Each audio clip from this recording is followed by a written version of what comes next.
Hi everybody, this is Mara from Gudekunst Library. Welcome back to Chapter a Day. We are starting off on a new series of reading through the classics, and we're starting off with Louisa May Alcott's famous Little Women. It's one of those stories that many of us, we know the story, we love the movies, it's made into movies all the time, the last one most recently in the last year.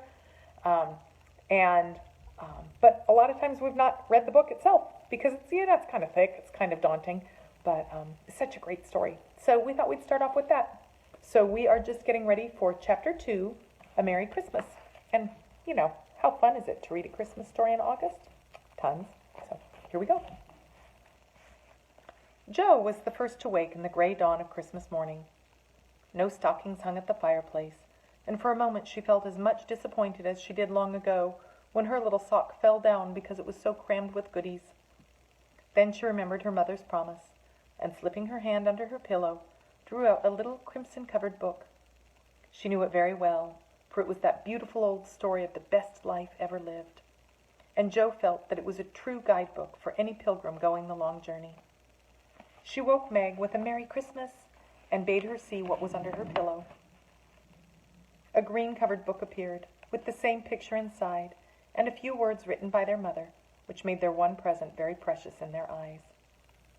Presently Beth and Amy woke, to rummage and find their little books also, one dove-colored, the other blue, and all sat looking at and talking about them, while the east grew rosy with the coming day.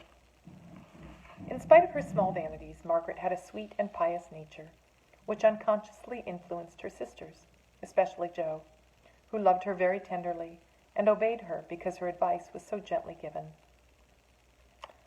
"Girls," said Meg seriously, looking from the tumbled head beside her to the two little night-capped ones in the room beyond. "Mother wants us to read and love and mind these books, and we must begin at once.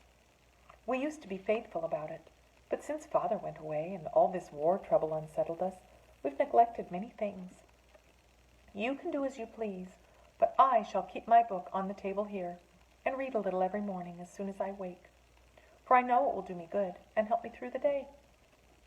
Then she opened her new book and began to read. Jo put her arm round her and, leaning cheek to cheek, read also, with the quiet expression so seldom seen on her restless face. "How good Meg is! Come, Amy, let's do as they do. I'll help you with the hard words, and they'll explain things if we don't understand," whispered Beth, very much impressed by the pretty books and her sister's example. "I'm glad mine is blue," said Amy, and then the rooms were very still while the pages were softly turned, and the winter's sunshine crept in to touch the bright heads and serious faces with a Christmas greeting. "Where is Mother?" asked Meg, as she and Jo ran down to thank her for their gifts half an hour later. "Goodness only knows. Some poor creetur come a-begging, and your ma went straight off to see what was needed. There never was such a woman for giving away victuals and drink, clothes and firing," replied Hannah, who had lived with the family since Meg was born, and was considered by them all more as a friend than a servant. "She'll be back soon, I guess. So do your cakes and have everything ready," said Meg, looking over the presents which were collected in a basket and kept under the sofa, ready to be produced at the proper time. "Why, where is Amy's bottle of cologne?" she added, as the little flask did not appear. "She took it out a minute ago and went off with it to put a ribbon on it, or some such notion," replied Jo, dancing about the room to take out the first stiffness of the new army slippers. "How nice my handkerchiefs look, don't they? Hannah washed and ironed them for me, and I marked them all by myself," said Beth, looking proudly at the somewhat uneven letters which had cost her such labor. "Bless the child, she's gone and put Mother on them instead of M. March. How funny!" cried Jo, taking up one. "Isn't it right? I thought it was better to do it so, because Meg's initials are M.M., and I don't want anyone to use these but Marmee," said Beth, looking troubled.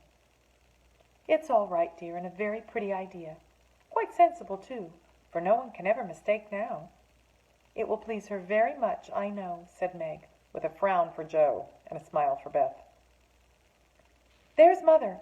Hide the basket, quick!" cried Jo, as a door slammed and steps sounded in the hall.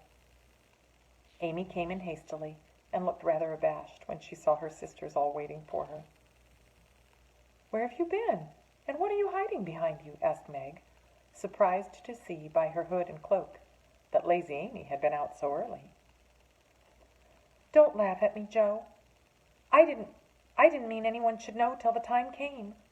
I only meant to change the little bottle for a big one, and I gave all my money to get it, and I'm truly trying not to be selfish any more." As she spoke, Amy showed the handsome flask which replaced the cheap one, and looked so earnest and humble in her little effort to forget herself that Meg hugged her on the spot, and Joe pronounced her a trump, while Beth ran to the window and picked her finest rose to ornament the stately bottle. "You see, I felt ashamed of my present after reading and talking about being good this morning, so I ran round the corner and changed it at the minute I was up. I'm so glad, for mine is the handsomest now." Another bang of the street door sent the basket under the sofa, and the girls to the table, eager for breakfast.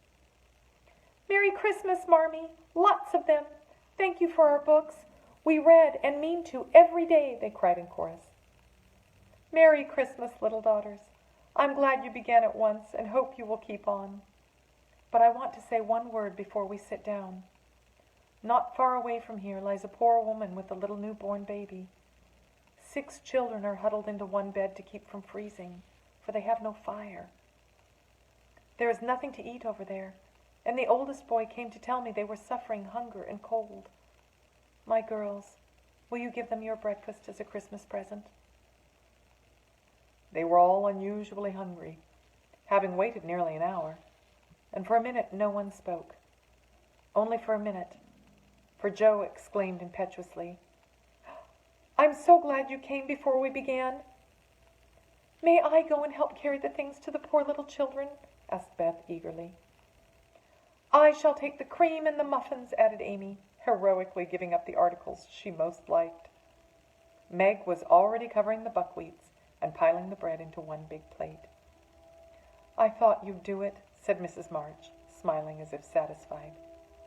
"You shall all go and help me, and when we come back we will have bread and milk for breakfast and make it up at dinner time."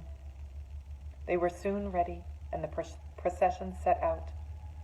Fortunately it was early, and they all went through back streets, so few people saw them, and no one laughed at the funny party.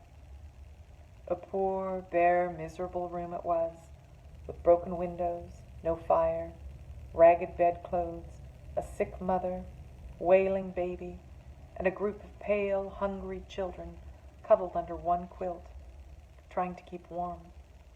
How the big eyes stared and the blue lips smiled as the girls went in. "Oh, mein Gott!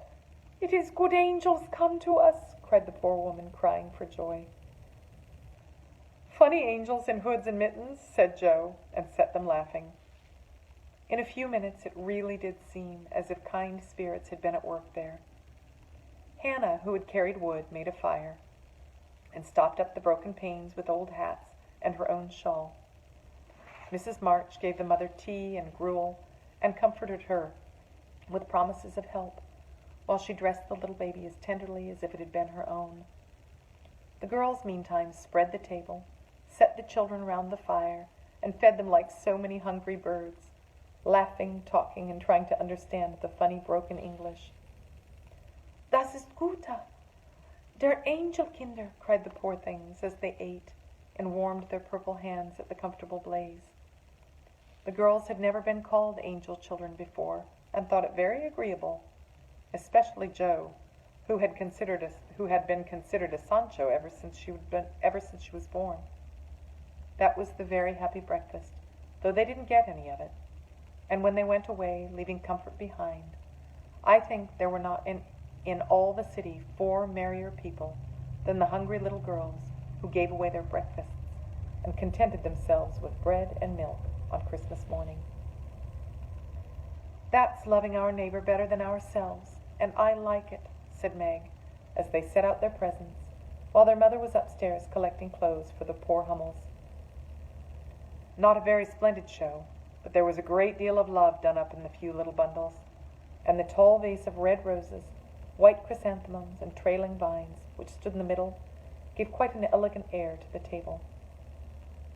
"She's coming! Strike up, Beth! Open the door, Amy! 3 cheers for Marmee!" cried Joe, prancing about, while Meg went to conduct Mother to the seat of honor. Beth played her gayest march, Amy threw open the door, and Meg enacted escort with great dignity. Mrs. March was both surprised and touched, and smiled with her eyes full as she examined her presents and read the little notes which accompanied them. The slippers went on at once. A new handkerchief was slipped into her pocket, well scented with Amy's cologne. The rose was fastened in her bosom, and nice gloves were pronounced a perfect fit. There was a good deal of laughing and kissing and explaining in the simple, loving fashion which makes these home festivals so pleasant at the time, so sweet to remember long afterward, and then all fell to work. The morning charities and ceremonies took so much time that the rest of the day was devoted to preparations for the evening festivities. Being still too young to go often to the theater, and not rich enough to afford any great outlay for private performances, the girls put their wits to work, and necessity, being the mother of invention, made whatever they needed. Very clever were some of their productions: pasteboard guitars, antique lamps made of old-fashioned butter boats covered with silver paper, gorgeous robes of old cotton glimmering with tin spangles from a pickle factory, and armor covered with the same useful diamond-shaped bits, left in sheets when the lids of tin preserve pots were cut out. The furniture was used to being turned topsy-turvy, and the big chamber was the scene of many innocent revels. No gentlemen were admitted, so Joe played male parts to her heart's content, and took immense satisfaction in a pair of russet leather boots given her by a friend who knew a lady who knew an actor. These boots, an old foil and a slashed doublet, once used by an artist for some picture, were Joe's chief treasures, and appeared on all occasions. The smallness of the company made it necessary for the 2 principal actors to take several parts apiece, and they certainly deserved some credit for the hard work they did in learning 3 or 4 different parts, whisking in and out of various costumes and managing the stage besides. It was excellent drill for their memories, a harmless amusement, and employed many hours which otherwise would have been idle, lonely, or spent in less profitable society. On Christmas night, a dozen girls piled onto the bed, which was the dress circle, and sat before the blue and yellow chintz curtains in a most flattering state of expectancy. There was a good deal of rustling and whispering behind the curtain, a trifle of lamp smoke, and an occasional giggle from Amy, who was apt to get hysterical in the excitement of the moment. Presently a bell sounded, the curtains flew apart, and the operatic tragedy began. And that, my friends, is where we will stop. We will find out tomorrow how the operatic tragedy proceeds. Thank you so much for joining me, and we will finish Chapter 2 tomorrow. Take care.